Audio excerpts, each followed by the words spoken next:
Tabrakan hebat pikap dan elf di Situbondo lemparkan muatan cabai ke udara hingga berhamburan. Kecelakaan hebat terjadi antara dua kendaraan di Jalan Raya Pantura Situbondo, tepatnya di KM 168,700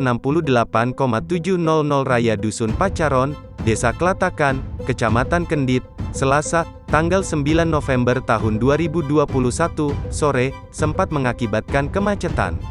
Itu karena puluhan kuintal cabai yang diangkut salah satu kendaraan yang tabrakan, tumpah berserakan di jalan. Tabrakan itu terjadi antara mobil pickup P8891 Exabita yang dikemudikan Eko Prasetyo, 32, warga Kampung Pandean, Desa Ketowan, Kecamatan Arjasa, dengan mobil mikrobus atau Elf Nopol P7073 EA yang dikemudikan Hasan Basri, 25, warga Kampung Krajan, Desa Uringinanom, Kecamatan Asembagus.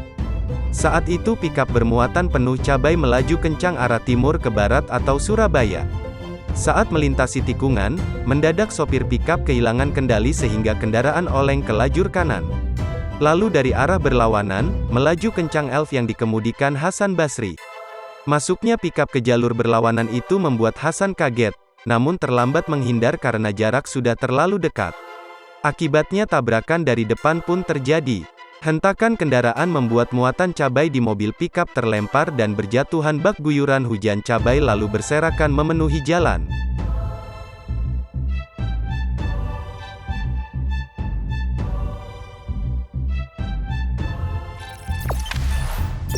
Jangan lupa subscribe, share, komen, dan like ya!